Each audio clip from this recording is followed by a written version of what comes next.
कल्याणमध्ये पुन्हा मराठी कुटुंबाला मारहाण, मुलीशी अश्लील चाळे केल्याचा जाब विचारल्याने परप्रांतीय शेजाऱ्याकडून हल्ला। कल्याण पश्चिमेत राहणाऱ्या अखिलेश शुक्ला या परप्रांतीयाने क्षुल्लक कारणावरून अभिजित देशमुख यांना मारहाण केली होती। यानंतर परप्रांतीय विरुद्ध मराठी हा वाद उफाळून आला। पुढे गृहविभागाने अखिलेश शुक्लावर कारवाई केली। याला 2-4 दिवस उलटत नाहीत तोवर पुन्हा कल्याणमधूनच धक्कादायक प्रकार समोर आलाय। पुन्हा एकदा एका परप्रांतीय इसमाकडून मराठी कुटुंबाला मारहाण करण्यात आली आहे। अल्पवयीन मुलीशी अश्लील चाळे करणाऱ्याला जाब विचारण्यास एक महिला आपल्या शेजाऱ्याकडे गेली, पण तिच्याशी चर्चा न करता तिच्यासह तिच्या मराठी कुटुंबाला मारहाण झाली आहे। उत्तम पांडे असे मारहाण करणाऱ्या इसमाचे नाव आहे। पांडे यांच्या पत्नीने देखील मारहाण केली। यानंतर पीडित मराठी कुटुंबाकडून पोलीस स्थानकात तक्रार दाखल करण्यात आली आहे। मारहाणीत मराठी महिला आणि आईला गंभीर मार लागला आहे, तसेच तिचा पती जखमी झाला आहे। मराठी महिलेचा पती हा पोलीस कर्मचारी आहे। ही घटना सीसीटीव्हीत कैद झाली आहे। मनपाडा पोलीस ठाण्यात या संदर्भात गुन्हा दाखल करण्यात आला आहे। पोलीस या संदर्भात तपास करत आहेत। काल रात्री 10 वाजण्याच्या सुमारास अडिवली येथील रागाई इमारतीमध्ये 2 शेजारी राहणाऱ्या कुटुंबांमध्ये वाद झाला होता।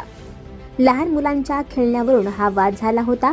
यामध्ये 9 वर्षाच्या अल्पवयीन मुलीचा शेजाऱ्याने विनयभंग केल्याची तक्रार तिच्या आईने केली। याचा जाब विचारल्यानंतर मराठी कुटुंबाला मारहाण केली आहे। मानपाडा पोलिसांनी या संदर्भात माहिती दिली।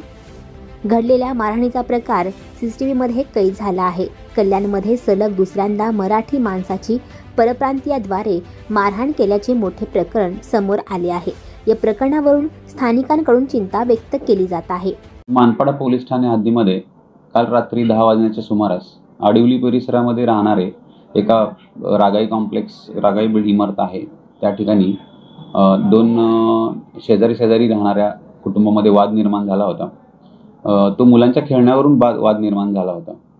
त्यामध्ये एक अल्पवयीन मुलगी 9 वर्षाची आहे, तिचा विनयभंग केला शेजाऱ्यांनी अशी तिच्या आईवडिलांनी कंप्लेंट केली।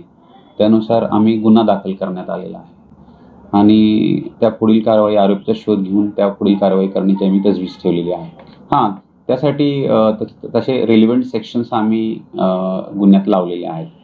354 बरोबरच विनयभंगाच्या बरोबरच मारहाणीचे सुद्धा सेक्शन्स गुन्ह्यामध्ये समाविष्ट करण्यात आले। आरोपींचं नाव आहे उत्तम पांडे आणि रीना पांडे। त्या दोघा नवरा बायकोंच्या विरोधातच ह्या पूर्ण एका फॅमिलीने दुसऱ्या फॅमिलीच्या विरोधात अशी कंप्लेंट दिलेली आहे।